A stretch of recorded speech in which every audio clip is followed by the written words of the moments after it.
BRS రథోత్సవ సభ సరికొత్త రికార్డులు సృష్టించనుందన్నారు మాజీ ఎమ్మెల్యే సతీష్ కుమార్.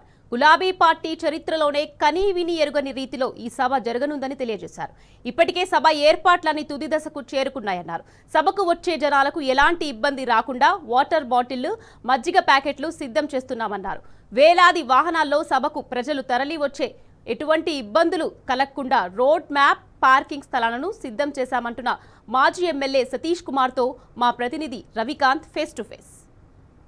ఒక పండగ వాతావరణంలో ఒక కుంభమేళాను తలపించే విధంగా బీఆర్ఎస్ రథోత్సవ మహాసభ ఉందంటూ బీఆర్ఎస్ నాయకత్వం అంతా కూడా ఇప్పటికే చెప్తా ఉన్న సందర్భంగా కనిపిస్తా ఉంది. అందుకు అనుగుణంగా లక్షలాది మంది ప్రజలు తరలి వచ్చిన ఇబ్బందులు పడకుండా కూర్చునే విధంగా కూడా 150,000 పైచిల్కు కుర్చీలను ఇక్కడ వేసిన సందర్భం మనకు కనిపిస్తా ఉంది. అతిపెద్ద వేదికగా కూడా చెప్పుకోవచ్చు. చరిత్రలో నిలిచిపోయే సభగా చెప్తా ఉన్న సందర్భం మనకు కనిపిస్తా ఉంది. 95% మేర పనులన్నీ కూడా పూర్తయిపోయాయి. ఇవాళ సాయంత్రం వరకు మిగతా పనులన్నీ కూడా జరుగుతా ఉన్నాయని చెప్పి చెప్తా ఉన్నారు. మనతో పాటు సతీష్ కుమార్ గారు ఉన్నారు, స్థానిక మాజీ ఎమ్మెల్యే గారు. సార్ చెప్పండి, ఎట్లా ఉన్నాయి పనులు?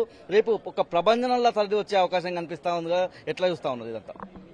మాకున్న ఇన్ఫర్మేషన్ ప్రకారం రేపు మార్నింగ్ నుంచి ప్రజలు చాలా మంది కూడా ఇక్కడికి వచ్చే అవకాశం ఉంది. ఎడ్ల బండి కూడా అన్ని కూడా రేపే చేరే అవకాశం ఉన్నది.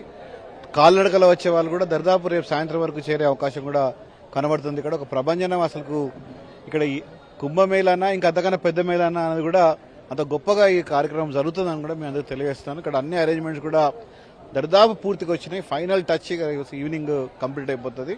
అన్ని టెస్టింగ్స్ అన్ని కూడా నిన్ననే కంప్లీట్ అయిపోయినాయి. ఇవాళ సాయంత్రం వరకు మనకు ఫైనల్ రిపోర్ట్ కూడా వస్తుంది.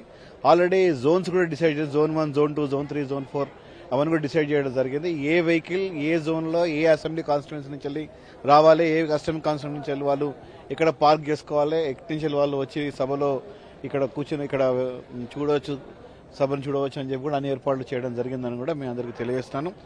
అందరు కూడా మీ అందరు కోరేది ఒకటే, చాలా కంఫర్టబుల్గా మీరు వచ్చి మీటింగ్ అటెండ్ చేసి వెళ్ళగలరని చెప్పి కోరుతున్నాం.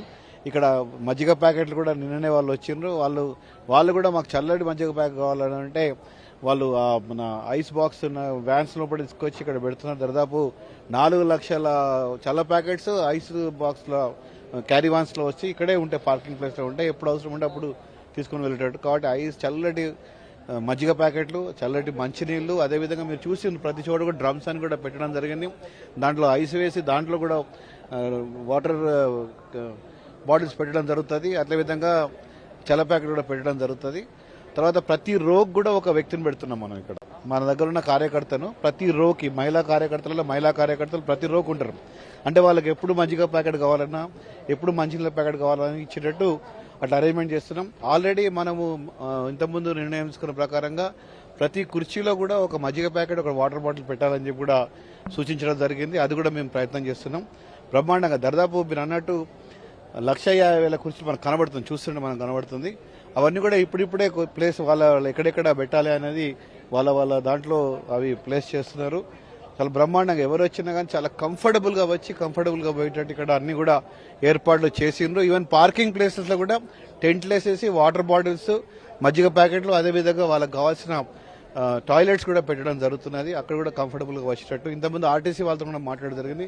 వారు కూడా ఏ విధంగా రావాలి, ఏ విధంగా బస్సెస్ మనకు డైవర్ట్ అంటే ట్రాఫిక్ ఇబ్బంది కాకుండా ఎట్లా డైవర్ట్ చేయాలని చెప్పడం జరిగింది. ప్రత్యేకంగా కరీంనగర్ గురించి అయితే దాదాపు 100 ఫీట్ రోడ్డు మన రైతులను అడిగి మన కరీంనగర్ నుంచి ఈజీగా ట్రాఫిక్ ఫ్లో ఉండేట్టు కూడా మనం తీసుకోవడం జరిగింది. అదంతా కూడా ఆల్మోస్ట్ టోటల్ కంప్లీట్ అయిపోయింది. అది కూడా చాలా బ్రహ్మాండంగా, నిజంగా కూడా చాలా మంచి కోఆపరేషన్ రైతులకు దొరుకుతున్నది. వారు ఏం చెప్తే, మనం ఏం కొడితే వారు చేస్తానికి ముందుకు వస్తున్నందుకు నా నియోజకవర్గం కాబట్టి మా రైతులందరూ కూడా హృదయపూర్వకమైన అభినందనలు, ధన్యవాదాలు కూడా తెలియజేస్తున్నారు.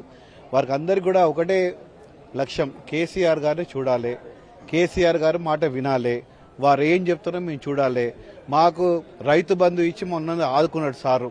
కాబట్టి మళ్ళీ మాకు అటువంటి అవకాశం వస్తుందా రాదా అనేది చాలా గొప్పగా మాడుతున్నాను మీకు తెలియజేస్తున్నాను. మొత్తంగా చూసినట్టయితే ఇప్పటికే 95% మేర పనులన్నీ కూడా పూర్తయిపోయాయి. మరో 5% మేర పనులు ఇవాళ సాయంత్రం లేదా రాత్రి కల్లా కూడా పూర్తవుతాయని చెప్పి సతీష్ కుమార్ గారు చెప్తా ఉన్నారు. మరోవైపు వేదిక మీద గెస్టులకు సంబంధించినటువంటి ఒక లిస్ట్ కూడా ప్రిపేర్ అవుతా ఉంది. దాంతోపాటు వేదిక ముందు ఏదైతే LED స్క్రీన్స్ కావచ్చు, ఇతర అంశాలన్నిటికీ కూడా క్షుణ్ణంగా ఒక పరిశీలన చేసిన తర్వాతే అన్నింటినీ కూడా ఏర్పాటు చేస్తా ఉన్నాము. ప్రతి దాన్ని అవగాహన చేసుకునే అక్కడ ఉన్నటువంటి కార్యాచరణ కావచ్చు, ప్రణాళిక అమలు పరుస్తా ఉన్నటువంటి అంశాలు సతీష్ బాబు గారి మాటల్లో మనకు తెలుస్తా ఉంది. కెమెరా పర్సన్ సంజీవ్ తో రవికాంత్, న్యూస్, హన్మకొండ జిల్లా నుంచి.